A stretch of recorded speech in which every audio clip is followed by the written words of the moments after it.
So today I'm going to show you a couple of tips and tricks in Illustrator. We're going to talk about the appearance panel, graphic styles, and symbols, and also a little bit about patterns. So these are all kind of things to, once you've kind of developed your image, or maybe you're going to make a lot of things that are similar, these are a lot of ways to kind of make that process easier, to make your workflow flow. So I'm going to start with the appearance panel. Basically, this allows us to work with patterns really easily, especially if we kind of have like a weird shape happening or something like that. It also allows us to add multiple strokes, multiple fills, and that's one of the reasons the multiple fills really helps us out with those patterns. So to start, I'm just going to create a shape. With the pen tool. Nothing super fancy, just kind of like an organic shape. The reason that I want to create something that's a little bit different is so that I can show you how this can be beneficial. So I'm going to go into my swatches panel and look at the patterns that are here. Some patterns are already provided by Illustrator. There's a couple of good ones here, like just basic lines. In one of our other lectures, I talked about how to change your patterns. So patterns that are already created in Illustrator, how to make changes to those. I'm not going to repeat that in this particular lecture, but know that if I wanted to change the color of these stripes, I could. However, what you will find is that if I create another shape, and I'm going to just make this one green, and I'm going to send it to the back, what you're going to see is you're going to be able to see these overlapping shapes. So this is actually something we have talked about before, but I just want to review. So basically, what we want to do is if we want these, if you want to be able to see these overlapping, then this is great. However, if you want this particular shape to not be able to see that green shape behind it, what we can do is we can put a second fill on there. Now, some people like to just copy and paste in front so that you take the back one, the back shape, and you just kind of change that to another color. But what this leaves us with is two different paths, and it's a lot easier if we decide that we're gonna like move one around. We don't have to worry about that other one. While we can group them, ideally the less information that's in our file makes a smaller file size, and it also makes it a little bit cleaner. So instead of making that copy, what I'm gonna do is I'm going to select the original shape, and so you can see here in my layers panel I only have that shape in my circle. And what I'm going to do is I'm going to go to that appearance panel. So whenever you have something selected in the appearance panel, it's going to show you what the stroke is and what the fill is. So currently I have a black stroke with 1 point, and I have a fill that's my stripe pattern. What I can do here is I can add a second fill or a stroke. All I have to do is go down here to these little icons. Let me move this graphic styles out of the way. And if I click on this, it's going to add a new stroke. If I click on this one, it's going to add a new fill. So I want to add a new fill, and then I want to change it to, I'm going to make this red. Now what you'll notice is when I added the new fill, it went directly to the top of this list of fills and strokes. And just like our layers, whatever is at the top is most in front. So what I need to do is I need to take this fill and I need to move it below my stripe pattern so that I can see both of them. And what this allows me to do is kind of, I can move this shape, I can take my curvature tool and kind of rework this shape. And what's nice about this is I don't have to worry about a second shape. I don't have to worry about kind of screwing up two shapes or changing two shapes. I only have to worry about the one shape. Okay. So now let's talk a little bit about the stroke. Here, if we have a stroke, right now we have a stroke that's 1 point. You'll notice that this stroke has a little underline on it, which means that I can click on it and get directly to my stroke panel. So I'm just going to increase the weight here a little bit. Oh, it would help if I had my shape selected. So I'm going to increase the weight of my stroke, and I'm going to make it yellow so that it's a little bit easier to see. Maybe not that bright of a yellow. I am not into that either. Okay, oops. I'm going to say show options here. I'm going to move that cyan slider a little bit. All right, so now we've got this kind of gold yellow, and it's at 10 points. Now if I add another stroke and I change this one to, let's say, an orange, again, we have that same thing where this stroke is in front of this stroke, but they're also both 10 point. Okay, so these are stacked on one on top of the other. So the top one is the one that I'm going to be able to see. So even if I move this behind my yellow stroke, I'm still not going to be able to see it because they're the same size. So I have two choices. One, I can make the top stroke smaller, and I'll be able to see my orange stroke. Let's change that color so that it's a little bit more obvious. We'll make it purple. Again, make sure my shape is selected. And so now I can kind of see that yellow stripe throughout, and I'm just going to zoom in a little bit so we can see what's going on. So that's one way. The other way is I'm going to make this 10 again, and I'm going to go to my stroke panel, and you're going to see the option to align your strokes. So for this one, I'm going to align it to the inside, and then I'm going to go to my purple stroke, and I'm going to align it to the outside. And so what that does is it gets us two strokes directly next to each other. And then it doesn't matter if I want my purple stroke to be a little bit smaller than my yellow stroke, I can have that happen, and it gives me the ability to customize it. The only thing that you can't do is that when you align your stroke either on the inside or the outside, it limits some of the other things. You can create a dash line still, but you can't change the profile width of the line when you have it aligned to the inside or the outside. So another thing that you can do is if I align both of these to the center again, what you can do is that top stroke, you could change this width profile, and maybe I can make this a little bit larger, bring it back to 10 or even bigger. And so now what I get is that yellow line is undulating in size, and the purple one remains the same. So I can see the purple one where the yellow one gets thinner. And just so we're clear, I also can play around with the width tool. This is not really a tool that I've showed you before, but basically like here, if I have my purple stroke selected, I can make changes to that. And if I have my yellow stroke selected, I can make changes to that. And basically the width tool allows you to kind of select certain areas of your shape and determine what allow it to go from like thick to thin, and so you can kind of have more control over how the line shifts its width. Okay, so if you look here, this is like a custom variable width versus the ones that are already provided for you by Illustrator. All right, so that's one more way to customize. What you'll also notice in here is that you can apply effects. You can apply them to the whole shape, or you can apply them specifically to a specific fill or stroke. So if I wanted to, let's say, I'm going to go here and go to stylize, and I say I want an outer glow. I can hit a little preview here. Probably want to put this at 100%. Maybe a little bit bigger of a blur.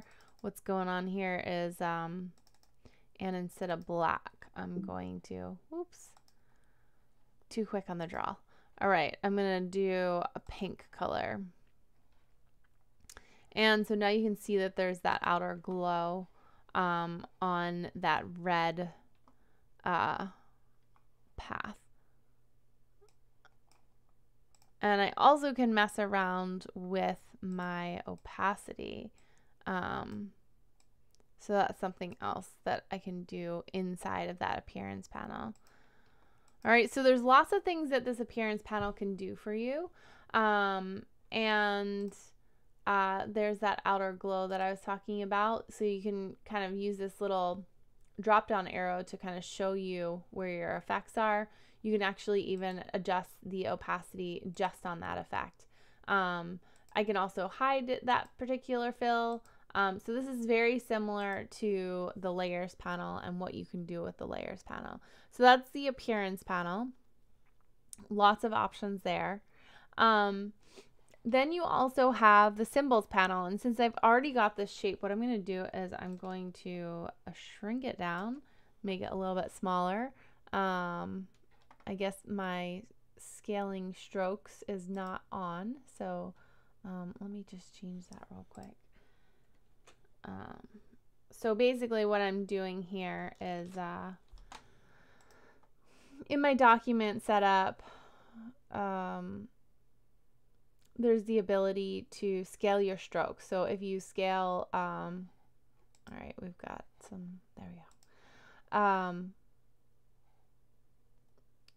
So I want to go to my preferences and I'm going to go to where it says general, and here I want the scale strokes and effects selected, because that means that when I shrink this down, the scale of the stroke will also shrink down. So it won't just be the shape. Okay, so what I'm going to do is I'm going to take this and I'm going to drag it into my symbols, and you can I'm just going to select graphic and static symbol because I don't want it to move at all.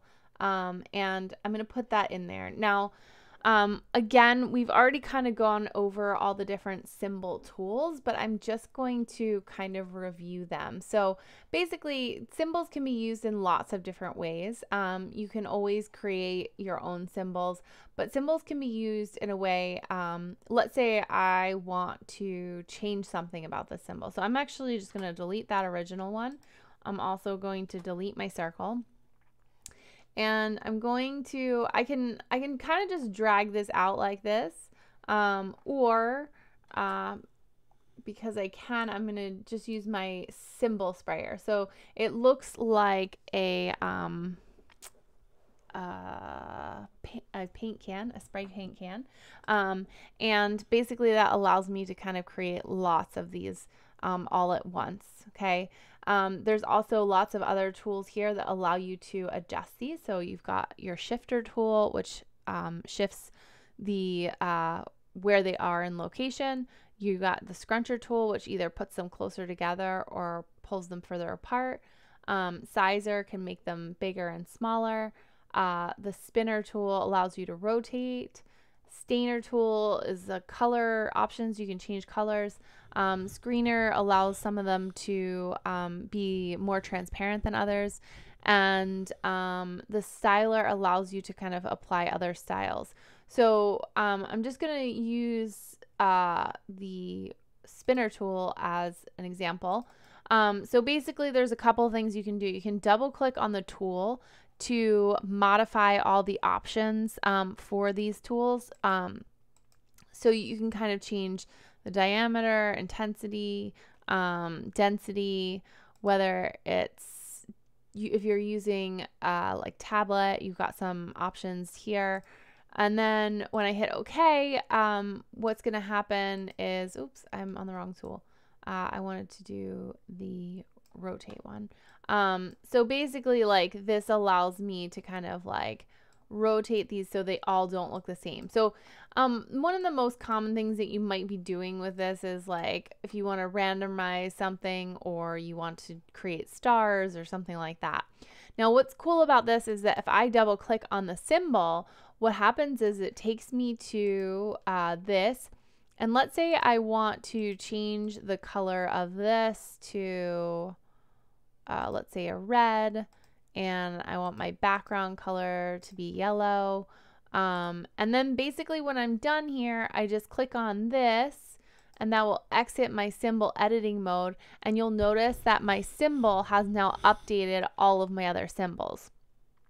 So the reason you might want to use a symbol is if you maybe want to edit your colors later, and it allows you to kind of edit them all at the same time instead of doing each individual one. So this would be really helpful if, let's say, you were designing a map. You might have kind of like a symbol that you use to represent, you know, let's say it's a camping map and you have toilets or something like that. You might want a certain symbol, and then you can always update that all at once. So there are lots of conveniences to these symbols that you can use. Okay, so I'm going to move on to graphic styles. Graphic styles basically allow you, let's say I did this, so I'm going to just kind of I'm going to select this and create a new graphic style from it. Nope, that's not going to work. I'm going to have to kind of start from scratch. All right, I'm going to delete this, and I'm just going to create a circle. And with this circle, what I'm going to do is I'm going to have 2 strokes on it. So I'm going to put, let's see, lime green. And I'm also going to put a darker green. All right, so this one is going to be 10 points, and this one's going to be 6. And I'm going to change the width profile to just kind of go from thick to thin. And actually, I'm going to make this yellow, and I'm going to make this fill that green color. All right, so here are our colors. Oops. And this is the graphic style that I want. So I'm going to take this. What I'm going to do is I'm going to go down here and I'm going to click new. What you're going to see is that style kind of showing up here. And what this does is it means that basically I can create any shape, and I can click on this and it'll apply that same graphic style. So let's say I can double click this again. No, wait. Actually, what I'm going to do is I'm going to add an effect to this. So that's something else that you can do. So let's see. I'm going to try this Scribble Effect. That creates some cool stuff that's happening there. Woo, a little too much. So let's just say this. I'm going to hit OK. And now I'm going to hit new graphic style again. So now that's with the Scribble Effect. So now all I have to do is create any shape I want, click on this, it's going to create that effect. So you can see how this is really beneficial. Like, let's say I was doing a infograph and I wanted to kind of have these icons inside of this like cool shape, and basically I just wanted to have all these weird shapes and I wanted them all to look the same. All I have to do is create the shape, apply the graphic style, and it's exactly the same kind of style for each one. So you can imagine how this really increases your workflow, because once you kind of have something that you like the way it's applied, you can apply it over and over again without having to do all that work over again. All right, so those are the 3 things that I wanted to show you, but I also want to show you just kind of giving you an idea of where the brushes are. There's another video that I would like you to watch that shows you how to kind of create your own brushes. What's nice about Illustrator is you can create your own graphic styles, your own symbols, your own brushes, your own patterns. All of those things are available to you. So with the brushes, basically, again, Illustrator has a whole library of brushes. So all you have to do is go down to that library. You can see that there are arrows that I'm going to pull up. You can also see there are borders. Like some of them are kind of cheesy. Others are useful and helpful. So like this one, you might be able to get some cool stuff out of this. If I were to take this and kind of apply this brush, probably can't because I put a graphic style on it already, but let's say I take the ellipse tool and I'm going to take my color off of this and I select this brush.